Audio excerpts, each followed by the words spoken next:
শাসন, এই সামাজিক শাসনটাকে আমাদেরকে বরকরার রাখতে হবে সমাজে।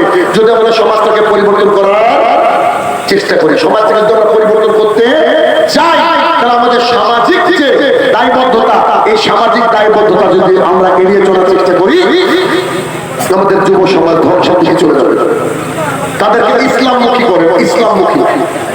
5 নম্বর পয়েন্ট পর্যন্ত আজকে আলোচনা করলাম, ভবিষ্যতে কোনোদিন আসলে আরো আলোচনা করবো। তোমার মাঝে একটা বোনাস টিপ, একটা বোনাস টিপ। বোনাস টিপটা কি জানেন? আলেম ওলামাদের জন্য, সমাজের যারা মাথা তাদের জন্য। কোন ছেলে যদি আপনার কাছে আসতে চায়, তাকে দয়া করে দূরে ঠেলে দেবেন না। কি করবেন না? দূরে ঠেলে দেবেন না, তাদেরকে বুকের সাথে লাগিয়ে দেন, তাকে নসিহত করুন, তার জন্য দোয়া করুন বাড়িতে বসে বসে। দেখবেন আপনার সমাজ শুরু হবে।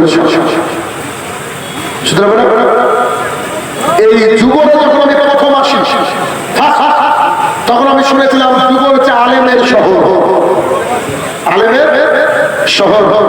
এত আলেম, এত মসজিদ, মসজিদ 1, মসজিদ 2, মসজিদ 3 আছে না, এই যুগেরই তো। কিন্তু আপনি যদি বিগত 5 বছরের জরিপ করেন, যে আলেম আল্লাহর মসজিদে খুতবা দেয়, কাউকে অপমান করছিল, আল্লাহি আল্লাহর কসম করে বলছে অপমান করছে না, আপনাকে সমীক্ষা করতে বলছি, যে খতিব আপনার মসজিদের পাশে মসজিদে খুতবা দেয়, তার খুতবার মাধ্যমে 1 বছরে কটা মানুষ নামাজি তৈরি হচ্ছে, একটু বিচার করে দিবেন। যদি না হয় খতিবকে পরিবর্তন করতে হবে, সমাজকে শুধরাতে হবে, দাওয়ার কাজ করতে হবে। আমরা যেমন স্ট্রিট দাওয়া করি, সেই দাওয়াতের কাজ করতে হবে। আজকে তো আপনার লোক আছেন, আমরা স্ট্রিট দাওয়া করি, এরকম প্যান্ডেল থাকে না। আমাদের যে মানুষ 2 বছর 3 বছর ঘুরে, অথচ আমরা গ্রামে গ্রামে গিয়ে একটা মাইক নিয়ে নেতাকে কাছে দেখেন না, বক্তৃতা করে, লোকই থাকে না। আমি আর রাহুল গিয়ে বক্তৃতা করি, আমাদের শুরু হচ্ছে এখন।